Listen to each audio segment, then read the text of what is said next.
Dahulu kala, di suatu desa kecil dekat lembah yang asri, tersebutlah dua bersahabat bernama Embro dan Pipo. Mereka adalah tipe pemuda yang berambisi untuk menjadi orang terkaya di desanya. Mereka kerap membicarakan impian dan ambisi mereka itu akan kekayaan, kehidupan, dan gaya hidup yang ingin mereka miliki nantinya.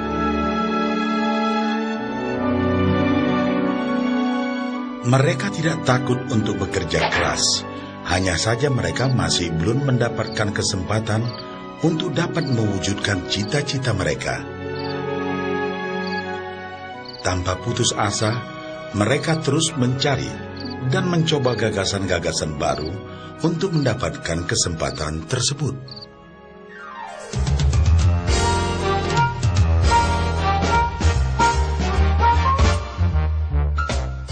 Hingga suatu hari, kesempatan itu pun datang. Desa mereka membutuhkan lebih banyak air. Oleh karena itu, kepala desa mempekerjakan Embro dan Pipo untuk mengambil air dari mata air di gunung untuk dibawa ke tempat penampungan di desa. Mereka akan dibayar sesuai dengan banyaknya air yang dapat mereka bawa. Maka mereka berdua pun menyambut dengan baik kesempatan ini. Embro dan Pipo pun segera melaksanakan pekerjaan tersebut dengan bersemangat.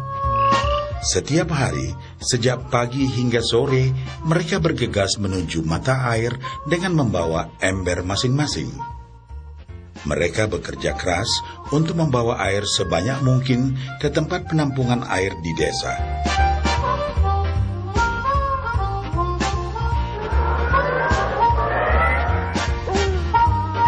Menjelang sore hari, mereka pun pulang dengan membawa upah dari hasil jerih payah mereka hari itu. Embro merasa puas sekali dengan pekerjaannya itu dan besarnya upah yang ia dapatkan.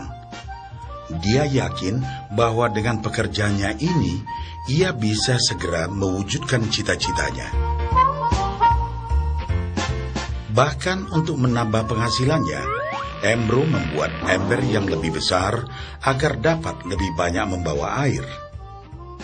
Embro yakin dengan penghasilannya sebesar itu, tak lama lagi ia bisa segera membeli sapi dan memiliki gubuk baru yang ia idam-idamkan.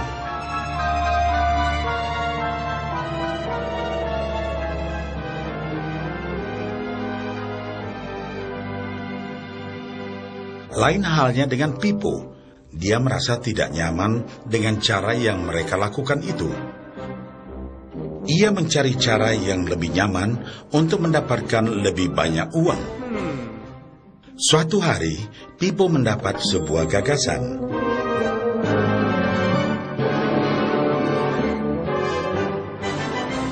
Ia berniat membangun sebuah saluran pipa yang akan mengalirkan air dari mata air langsung ke tempat penampungan air di desa. Dengan saluran pipa tersebut, ia akan mendapat lebih banyak air tanpa perlu lagi membawa ember ke mata air. Ia sangat antusias dengan gagasannya ini. Pipo pun mulai menceritakan gagasannya ini kepada Embro dan mengajaknya bekerja sama. Tetapi Embro tidak sependapat. Ia bahkan mentertawakan gagasan Pipo tersebut karena merasa dirinya mampu mendapatkan lebih banyak uang. Embro pun lebih sering lagi mengambil air dengan ember dan bahkan menggunakan ember yang lebih besar agar dapat membawa lebih banyak air ke desanya. Dengan cara ini, Embro yakin penghasilannya akan meningkat.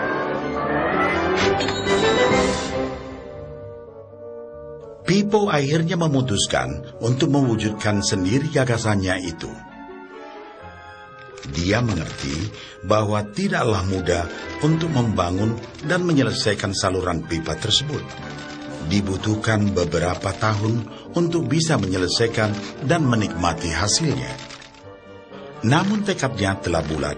Ia pun tetap bekerja mengangkat air dengan ember setiap hari seperti biasa. Tetapi di akhir minggu dan setiap ada waktu luang, Pipo bekerja keras menggali tanah yang banyak berbatu untuk membangun saluran pipanya. Pada bulan-bulan pertama, hasilnya hampir tidak kelihatan. Orang-orang desa mulai banyak mentertawakan dan mencemooh Pipo.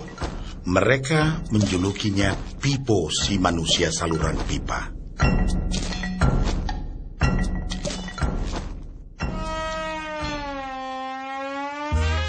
Sementara itu, penghasilan Embro telah meningkat 2 kali lipat.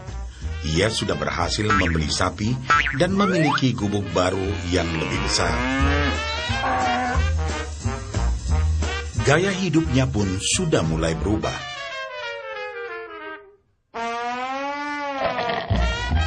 Ia sering menghabiskan waktu sepulang kerja di bar, menikmati hasil jerih payahnya mengangkat ember.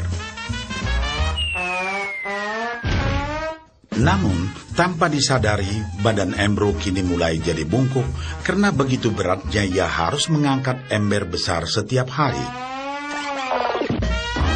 Raut mukanya pun terlihat kelelahan.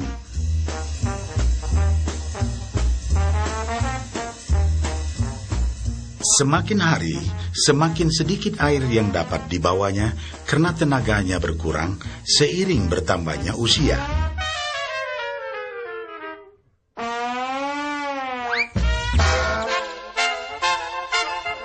Bulan berganti bulan, tahun berganti tahun. Dan akhirnya, Pipo berhasil menyelesaikan saluran pipanya.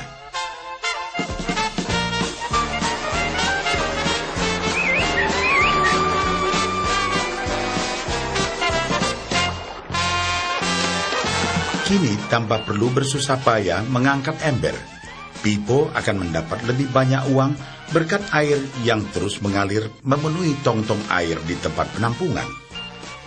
Air terus mengalir tanpa henti, bahkan saat ia tidur, makan, ataupun saat pergi berlibur.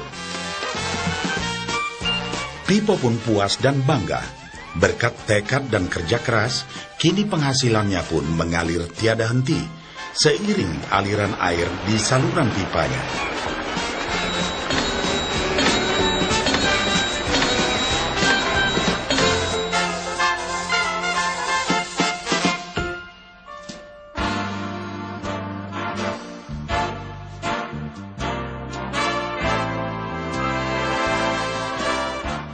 Setelah melihat cerita Embro dan Pipo, kita sadari bahwa cerita mereka menggambarkan kehidupan kita. Pekerjaan yang dilakukan mereka melambangkan apa yang dilakukan kebanyakan orang dalam mendapatkan penghasilan.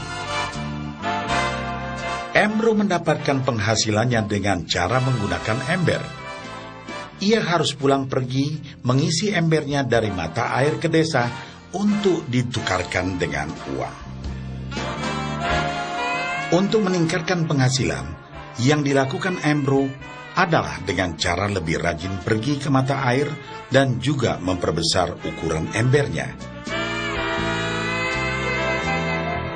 Dalam kehidupan yang nyata, sangatlah normal kalau kita ingin meningkatkan penghasilan, kita harus bekerja lebih keras.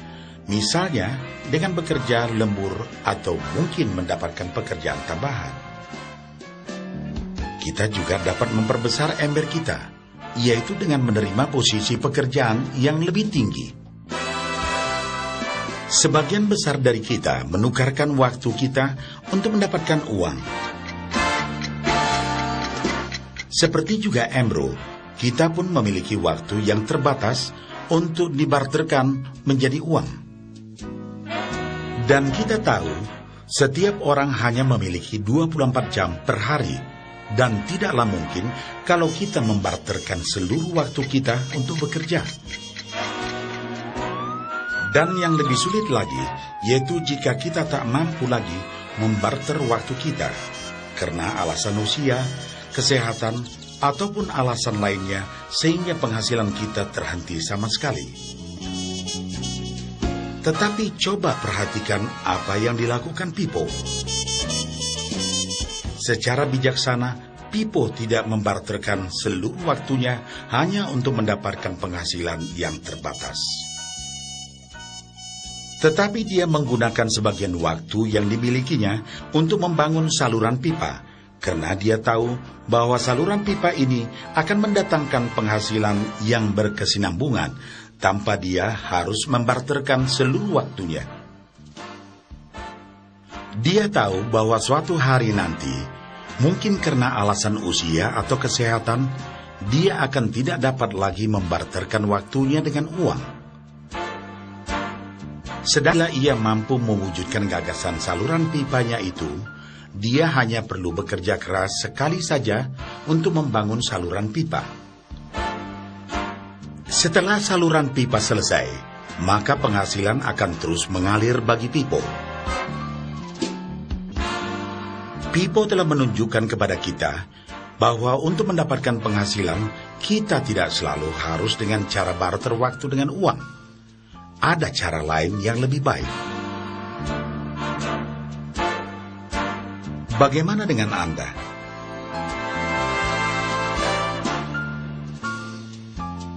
Apakah Anda masih seperti Embro yang membarterkan waktu Anda untuk mendapatkan penghasilan? Atau Anda ingin mengikuti jejak Pipo dengan mulai membangun saluran pipa untuk mendapatkan penghasilan yang berkesinambungan?